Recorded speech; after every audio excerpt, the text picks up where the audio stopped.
Yo soy Osvani Silva y quiero agradecer a todas las personas que en toda América Latina y en España se han suscrito a mi canal. Gracias por sus comentarios y también bienvenidos a Vamos a compartir intelecto y corazón, que ya se inicia.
Ocasionalmente en la vida de pareja se presentan algunos estados disfuncionales que la van desgastando y deteriorando.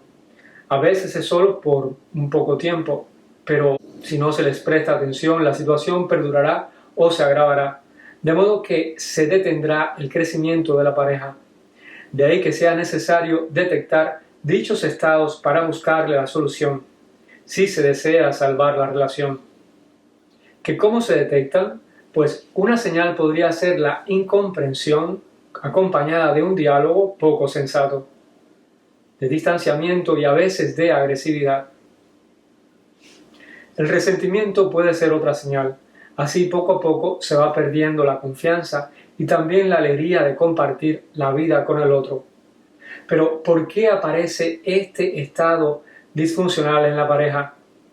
Amigos, porque uno de los dos se va a centrar únicamente en sí mismo y comenzará a imponerse con sus ideas, sus deseos, sus problemas, incluso con sus creencias y valores, así como con su manera de proceder. De este modo intentará erigirse cual si fuera un modelo a seguir para su cónyuge, pero esto no es más que egocentrismo, el cual por supuesto que tiene su origen en las carencias vividas durante la infancia, y se mostrará de varias maneras, pero las manifestaciones más nocivas y frecuentes en las relaciones de pareja son las siguientes. El proceso imaginario. Este se desencadena cuando se toca la sensibilidad de la persona y ésta razona e interpreta la realidad erróneamente, o sea, fabrica su propia realidad. Aquí el individuo se encierra en su percepción equivocada de la realidad y sin ser consciente de su error y partiendo de este, actúa y reacciona sinceramente para con su cónyuge. Cuando esto sucede, por lo general, la comunicación ya está minada de problemas. El proceso de captación. Aquí se produce un impulso que mueve a utilizar al cónyuge para tomar de éste solamente lo que se necesita, para así calmar la tensión interior causada por cierta necesidad. O sea, que la persona no se contenta con recibir algún beneficio de su pareja. Ella se sirve del otro sin respetar su libertad. En este último existe la tendencia a considerar al cónyuge como un objeto del que se puede disponer a su antojo. El proceso de dominación. Este se presenta cuando uno de los dos, por X motivo, quiere ejercer presión y poder sobre el otro, o pretende algunas veces educarle. En fin, lo que quiere hacer es imponer su voluntad a su cónyuge. Este ejercicio de dominio lo realiza de muchas maneras y va desde las formas más sutiles, como la lógica y la persuasión, hasta las amenazas y la violencia, sin dejar de pasar por la dureza, el chantaje, la seducción y la manipulación. El proceso de apropiación, en este caso la persona se establece como propietaria del otro, disponiendo de su cónyuge como le parezca y haciendo uso de los procesos antes mencionados de captación y de dominación, sobre todo en el caso de que su cónyuge se oponga o se resista a su voluntad. Luego le sigue el proceso de ruptura. Este suele aparecer cuando la persona no logra conseguir sus propósitos por medio de la captación o de la dominación. Aquí lo que va a ocurrir es que uno de los cónyuges se desliga de la vida de pareja, dejándole al otro la responsabilidad de hacer frente a todas aquellas cosas que en realidad requieren de la participación de los dos. Estas actitudes van en contra de la verdad sobre todo lo que debería constituir una pareja, porque se desprenden de la realidad del compromiso del uno para con el otro, de la humildad y del deseo de crecer juntos. Para solucionar esta situación es necesario ubicarse y enfocarse personalmente y en pareja en todo aquello que favorezca a la unidad y que constituya el antídoto para curar y salvar la relación.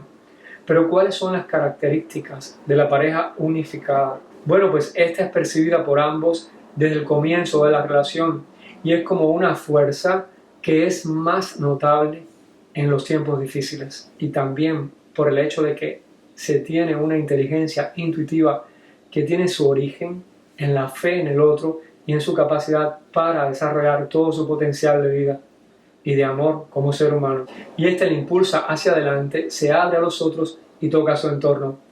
Amigos, una relación de pareja es una aventura en la que juntos se descubre el sentido de esta, su identidad, los rasgos que complementan a los dos y los que son comunes a ambos.